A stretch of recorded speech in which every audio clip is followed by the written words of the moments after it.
Meus pais ficaram loucos quando comprei uma casa para mim e não uma para minha irmã. Sempre soube que minha família tinha um favorito, e não era eu. Minha irmã Emily era a menina de ouro, a que nunca fazia nada de errado, a que tinha tudo ao seu alcance. Enquanto isso, eu era o plano B, o substituto, o que se esperava que resolvesse as coisas, fosse responsável, se sacrificasse. Segui o fluxo durante anos, mas um dia decidi que já era o suficiente. Ao crescer, o padrão era Emily. Ela recebia as roupas mais novas, os tutores particulares, as férias dos sonhos. Eu recebia sermões sobre trabalho duro e independência. Aos 16 anos, eu estava virando hambúrgueres em um sujo restaurante de beira de estrada enquanto ela se preparava para uma viagem de verão à Europa. Quando mencionei isso, meus pais me disseram que eu precisava entender as prioridades. Traduzindo, o futuro de Emily era importante. O meu, nem tanto. Não estava ressentido, não no começo. Simplesmente assumi que as coisas funcionavam assim. Os pais investem no filho que acreditam que vai longe, e o outro, bem, aprende a se virar sozinho. Então foi o que fiz. Trabalhei. Durante a faculdade, vivi em apartamentos apertados com colegas de quarto que se esqueciam de pagar o aluguel. E pulava as saídas noturnas enquanto meus colegas de classe festejavam. A cada salário, guardava alguma coisa. Não sabia para quê. Só sabia que precisava de uma rede de segurança, porque ninguém ia me pegar se eu caísse. Depois de me formar, sabia que tinha duas opções: trabalhar duro em um emprego mal remunerado ou arriscar. Então peguei minhas economias e abri uma pequena oficina de conserto de automóveis. Não era glamouroso, e o primeiro ano foi brutal. Noites longas, horas intermináveis, fins de semana com os cotovelos imersos em gordura de motor. Mas valeu a pena. No quinto ano, eu já estava ganhando dinheiro de forma constante, o suficiente para começar a pensar seriamente em comprar minha própria casa. Claro, meus pais sabiam disso. Eu tinha mencionado meu sonho de finalmente ter uma casa em vez de alugar um apartamento minúsculo. E sempre que eu fazia isso, eles sorriram.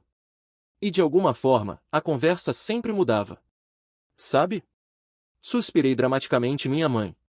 Emily tem passado por tantas dificuldades. O aluguel está tão caro hoje em dia. Meu pai só precisa de um pouco de ajuda. Significaria muito se ela tivesse um lugar estável para viver. Nunca disseram isso diretamente, mas a mensagem era que eu era quem deveria resolver os problemas deles, não importando que as dificuldades de Emily fossem em sua maioria autoimpostas. Enquanto eu trabalhava turnos de 16 horas, ela estava vivendo as melhores férias. Bolsas de grife, noites em restaurantes caros. Mas de alguma forma, ela era a que precisava de ajuda. E então havia o dinheiro.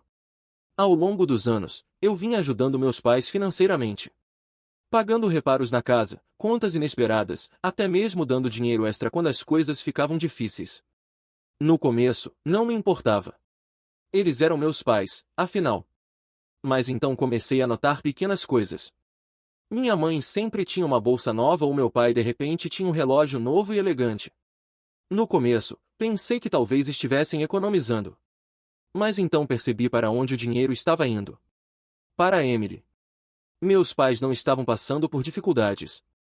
Estavam simplesmente canalizando minha ajuda diretamente para o estilo de vida deles.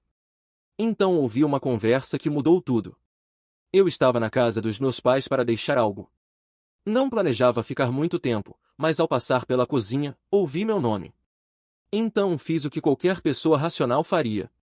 Fiquei paralisado e ouvi enquanto fingia revisar meu telefone. Tenho certeza de que ela fará a coisa certa, dizia minha mãe. Minha mãe é responsável. Ela tem economizado durante anos. Meu pai concordou. Faz sentido. Não se pode esperar que ela passe por dificuldades. Ela é sua irmã. Dificuldades? Emily? A mesma Emily que nunca pagou um dia de aluguel na vida? A que ainda tinha meus pais cobrindo as contas do seu cartão de crédito. Algo não estava certo. E então percebi. Eles estavam falando do meu dinheiro. Fiquei lá, com o coração batendo forte enquanto a compreensão se fazia presente. Eles tinham um plano. Um plano no qual eu, sem que me pedissem, compraria uma casa. Não para mim, mas para Emily. E a pior parte? Eles assumiram que eu simplesmente seguiria o fluxo. Como se fosse óbvio, como se fosse meu dever. Queria entrar e exigir respostas, mas sabia como isso terminaria. Eles diriam que eu estava sendo egoísta. Fariam discursos sobre família, responsabilidade, como eu era sortudo por ter triunfado enquanto Emily lutava. Já tinha ouvido tudo isso antes. Precisei pensar. Então fui embora sem dizer uma palavra. Naquela noite, fiquei acordado olhando o teto do meu pequeno apartamento tipo estúdio, com uma luz piscando na cozinha que eu ainda não havia consertado. Pensei em cada vez que me disseram para esperar minha vez, em cada sacrifício que fiz, em cada vez que engoli minha frustração e sorri. E pensei em Emily. Como ela reagiria se soubesse o que estavam planejando? Se sentiria envergonhada? Grata? Ou simplesmente assumiria que era seu direito? Recebi minha resposta na manhã seguinte. Emily me ligou do nada, com a voz cheia de emoção. Falou sem parar sobre uma nova casa que havia encontrado. É perfeita, disse ela efusivamente. 3 quartos, um quintal. Finalmente posso me mudar.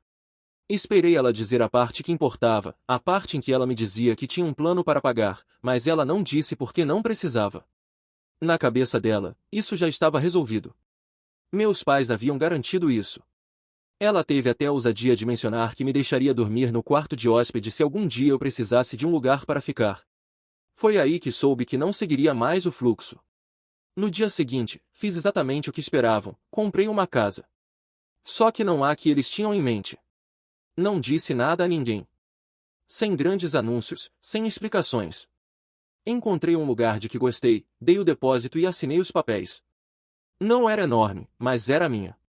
A primeira coisa na minha vida que era verdadeiramente minha. Pensei que teria tempo antes que minha família soubesse. Talvez alguns meses, talvez até um ano. Mas a vida tem uma maneira engraçada de acelerar as coisas. Estava no meio da instalação da minha nova cozinha, tirando aquelas ridículas adesivos de Viva, Ria, Ame que o proprietário anterior havia deixado, quando meu telefone começou a explodir. Chamadas perdidas, mensagens, minha mãe, meu pai, Emily, até parentes distantes com quem eu não falava há anos. Então vi a mensagem de texto que me deixou em choque porque descobrimos pelo corretor que você comprou uma casa. Não fazia ideia de como eles haviam descoberto. Talvez o corretor tenha mencionado a alguém. Talvez Emily estivesse olhando as mesmas propriedades. Não importava. O que importava era que eu fiz minha jogada. E agora a verdadeira batalha estava prestes a começar. No momento em que aquela mensagem de texto apareceu na minha tela, soube que minha fase pacífica de inauguração da casa tinha oficialmente terminado. Meu telefone não parava de tocar. Chamadas, mensagens, algumas bravas, outras preocupadas, todas com a mesma traição. Ignorando todas. Se eu atendesse agora, me veria arrastado para uma conversa onde distorceriam tudo para que eu fosse o vilão. Em vez disso, voltei a instalar minha casa. O dono anterior havia deixado um papel de parede horrível na sala de estar. E se eu tivesse que lidar com algo estressante hoje, seria isso. Então o interfone tocou. Já sabia quem era. Poderia sentir no osso. Quando abri a porta, meus pais estavam lá, parecendo menos pais amorosos e mais executivos corporativos, prontos para discutir meu descumprimento de contrato. O rosto da minha mãe era uma mistura de decepção e dor, o tipo de olhar reservado para quando eu costumava me esquecer de ligar para casa. Meu pai estava com os braços cruzados, como se estivesse prestes a negociar uma aquisição hostil. Antes que pudessem entrar, me preparei. Os próximos 20 minutos foram exatamente o que acusaram de culpa. Todo o discurso de somos uma família. Minha mãe falou sobre como Emily estava desolada e não sabia onde viveria agora.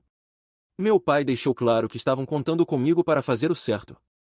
E o meu favorito lembrete de que, depois de tudo que fizeram por mim, era assim que eu pagava. Tudo o que fizeram por mim. Como fazer eu pagar o aluguel quando era adolescente? Como esperar que eu financiasse minha própria educação enquanto eles pagavam o guarda-roupa de designer de Emily?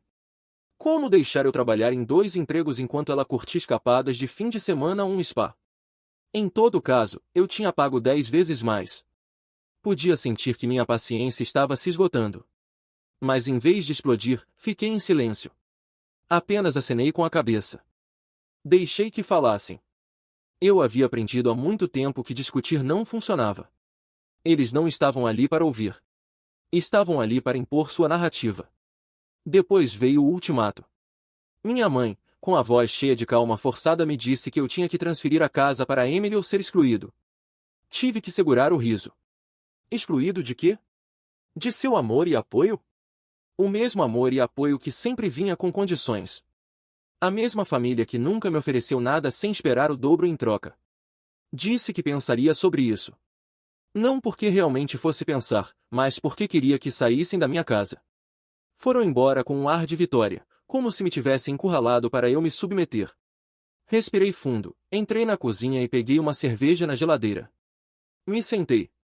Olhei meu celular. Mais chamadas perdidas. Emily finalmente me mandou uma mensagem e já dava para adivinhar o que dizia. Algo sobre como eu estava arruinando sua vida. Algo sobre como ela contava comigo. Eu abri e então vi algo que me gelou o sangue. Uma mensagem de Emily. Mas não era para mim. Ela acidentalmente havia enviado para o nosso chat familiar em vez de para quem estava falando. A mensagem era um plano detalhado sobre como ela e meus pais me quebrariam. Como manteriam a pressão até que eu cedesse e entregasse a casa. Lá estava, claro como o dia, a confirmação de que nada disso tinha a ver com justiça ou família. Era uma derrubada coordenada e eu era apenas um idiota que deveria se render. Tirei uma captura de tela, guardei e fiquei sentado ali por 1 minuto. Pela primeira vez em anos, senti que algo estava mudando. Não era raiva. Não era tristeza. Apenas clareza. Nunca me viram como família. Eu era apenas um recurso a ser usado conforme necessário. Então tomei uma decisão. Eu não ia discutir. Eu não ia dar explicações. Eu simplesmente ia mostrar o quanto estava farto. Na manhã seguinte, acordei com um plano. Se minha família quisesse uma batalha, eles teriam uma. Mas nos meus termos. Eu não ia discutir nem dar explicações. Eu ia assumir o controle da situação e garantir que soubessem que eu tinha terminado de jogar seus jogos.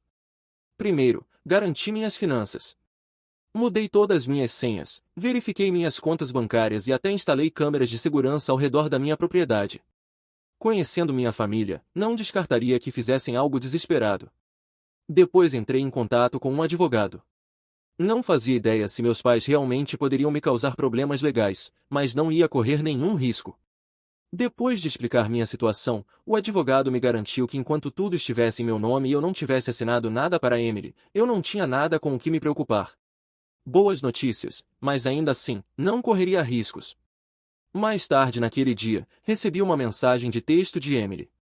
Estou disposta a conversar, mas só se você estiver pronto para resolver as coisas. Ignorei. Algumas horas depois, chegou outra mensagem, desta vez da minha mãe.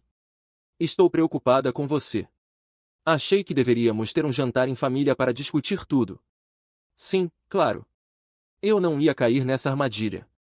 Em vez disso, decidi mudar o roteiro. Se minha família achava que podia me manipular pela pressão, eu aplicaria um pouco de pressão também. Primeiro, fui para as redes sociais. Fiz uma postagem simples. Nada dramático, nada que os criticasse diretamente. Apenas uma foto da minha nova casa com uma legenda finalmente, em casa, trabalhei duro para isso e é tudo meu. A reação foi imediata. Amigos e familiares começaram a me parabenizar, comentando o quanto eu merecia. E então começou a verdadeira diversão. Emily não comentou, mas eu sabia que ela tinha visto. Algumas horas depois, recebi outra mensagem de texto. Desta vez não estava tão educada.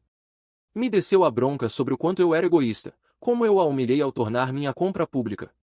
Aparentemente, alguns dos amigos dela tinham perguntado por que ela não estava comprando uma casa, se eu podia pagar por isso. O ego dela levou um golpe e ela não gostou. Então veio a ligação telefônica. Desta vez foi meu pai. Nada mais de preocupação falsa. Nada mais de que somos uma família. Ele estava bravo. Disse que eu estava envergonhando eles, que eu estava sendo ingrato. Deixei ele descer o sarrafo. Depois, quando finalmente ficou sem fôlego, eu dei uma resposta. Não. Foi então que começaram as ameaças. Se você não fizer a coisa certa, pode esquecer de ser bem-vindo em nossa casa. Novamente. Minha resposta me soou uma situação onde todos ganham. Pela primeira vez na vida, eu não me senti culpado por manter minha posição. Eu não sentia que lhes devia nada, porque a verdade era que eu não devia nada a eles. Bloqueei o número de Emily. Silenciei as chamadas dos meus pais. Depois pedi comida para levar do meu restaurante de churrasco favorito. Abri uma cerveja gelada e me sentei no meu novo alpendre, observando o pôr do sol sobre minha propriedade conquistada com tanto esforço. Pela primeira vez na vida, eu era verdadeiramente livre. O silêncio não durou muito. Na manhã seguinte, minha caixa de entrada estava cheia de ainda mais mensagens. Emily havia entrado em modo de crise total. Meus pais haviam começado a controlar os danos. Aparentemente, alguns parentes tinham visto minha postagem e começaram a fazer perguntas. A última coisa que meus pais queriam era que as pessoas fora do seu pequeno círculo percebessem o quão ruim realmente estava a situação. Quase podia ouvir suas conversas. Minha mãe tentando freneticamente dar uma reviravolta na história para não ficar mal, meu pai reclamando do dever familiar e de como eu os traí. E Emily, bem, ela tinha pirado. Ela não só estava desabafando no chat de grupo familiar, como também estava expressando suas queixas nas redes sociais. Verifiquei suas últimas postagens, longos e dramáticos textos sobre como sua vida estava difícil, como ela foi traída pelas pessoas mais próximas a ela e como estava lutando para encontrar um lugar para morar. Quase engasguei com meu café quando vi que ela havia começado um GoFundMe. Isso mesmo, ela tinha criado uma campanha de financiamento coletivo chamada Ajude Emily a conseguir a casa que ela merece. A ousadia era quase impressionante. A descrição era ainda melhor. Ela se apresentava como a irmã em apuros cujo irmão impiedoso havia se recusado a ajudar nela hora de necessidade.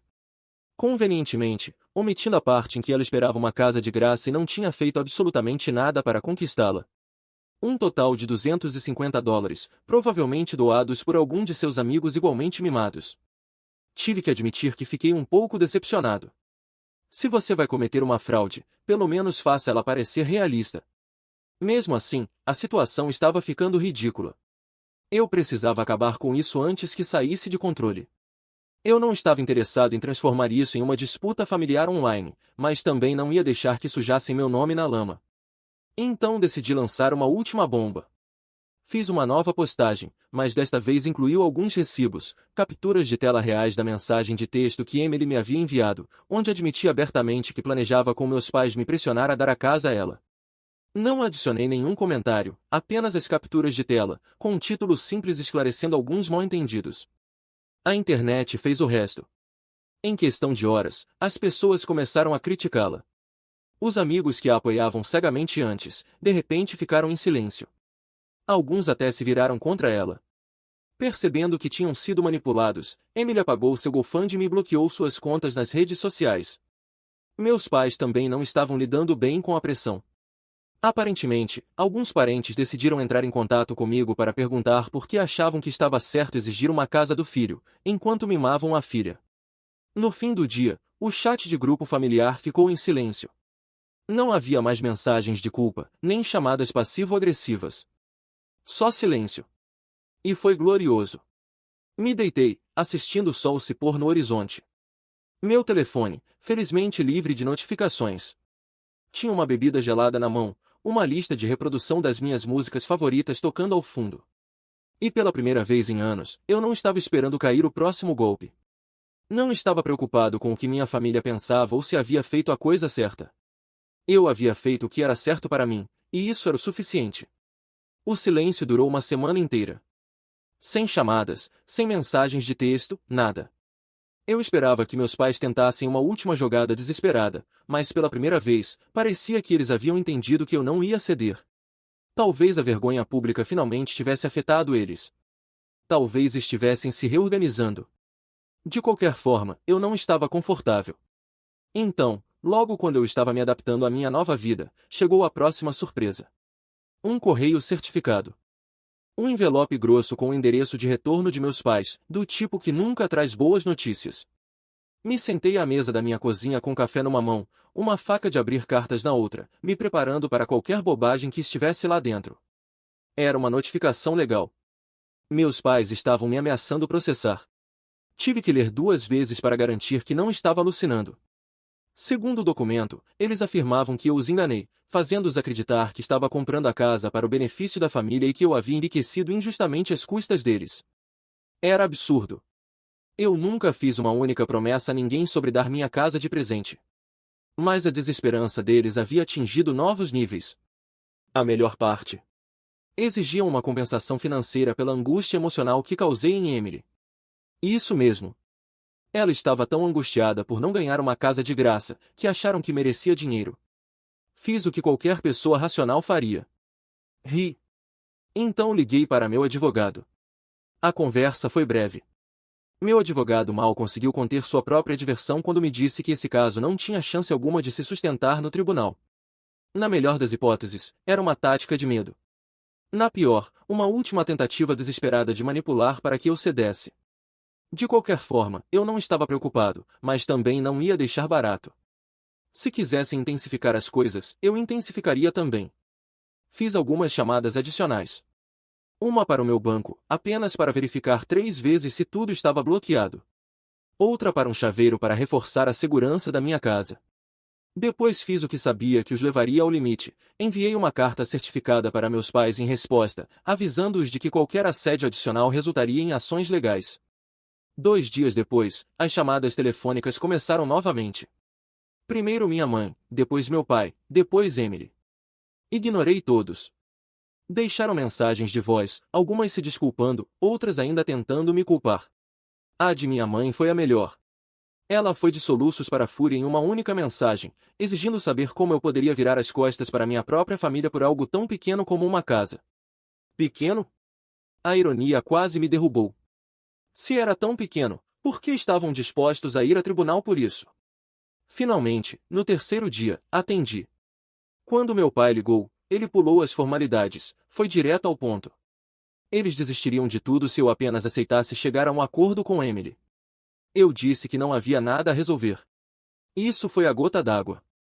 Ele explodiu despotricando sobre como eu era egoísta, como os havia traído, como nenhum filho dele trataria a família dessa maneira. Era o tipo de discurso que eu já tinha ouvido uma dúzia de vezes. Mas dessa vez, não senti nada. Deixei ele falar. Então, quando finalmente se cansou, eu disse com firmeza que não tenho mais nada a dizer. Desejo o melhor. Espero que sigam em frente. E desliguei. E foi isso. As ameaças legais cessaram. A culpa desapareceu. Meus pais finalmente pareceram entender que eu não ia ceder. E Emily, bem, ficou em silêncio. Ou percebeu que não conseguiria nada de mim, ou encontrou outro alvo para se agarrar. Pela primeira vez em minha vida, me senti livre. Não mais manipulação, não mais obrigações. Só eu. Minha casa, um futuro que realmente me pertencia, havia vencido. As primeiras semanas de liberdade foram uma adaptação. Eu passei tanto tempo esperando pela próxima rodada de manipulação que se senti estranho acordar sem temer uma mensagem passivo-agressiva ou outra emboscada familiar. Minha casa realmente se sentia como um lar agora, não apenas um lugar que eu tinha que defender. Pela primeira vez, pude me concentrar em mim mesmo. Adotei uma rotina sólida de acordar cedo, ir para a academia, cozinhar refeições de verdade em vez de comprar fast food. Finalmente, eu tive o tempo e a energia para aproveitar as pequenas coisas, como sentar no meu alpendre com uma xícara de café e ver o mundo despertar. Era o tipo de paz que nunca percebi que precisava. Mas, claro, a paz nunca dura para sempre. Uma tarde, enquanto trabalhava de casa, ouvi a campainha tocar. Meu instinto me disse exatamente quem era antes mesmo de olhar. E realmente, Emily estava em pé no meu alpendre, parecendo menos a irmã com quem cresci e mais uma vendedora de porta em porta. No último dia do trimestre, a confiança autoritária havia desaparecido, substituída por algo que quase parecia desesperação. Quase não a deixei entrar. Em vez disso, saí com os braços cruzados, esperando o roteiro que ela teria preparado. Começou com uma pequena conversa desconfortável, forçada, como se estivesse lendo um roteiro mal ensaiado. Depois veio a verdadeira razão pela qual ela estava lá. Eu pensei em tudo e percebi que fui um pouco injusta. Agora não peço uma casa, me garantiu, só um lugar onde ficar. Só por um tempo. Quase ri. Por um tempo, claro. E depois o quê? Deixá-la se mudar e de repente eu estaria pagando as contas dela enquanto ela relaxava no meu sofá, reclamando de como a vida era injusta? Nem pensar. Mantive minha resposta simples. Você tem pais que se desdobraram por você. Por que não ficar com eles? Então a verdade real veio à tona. Ela não era mais bem-vinda lá. Aparentemente, depois de tudo o que aconteceu, a reputação de nossos pais foi afetada. Os parentes que costumavam apoiar seu comportamento não estavam se apressando em tomar o lado dela.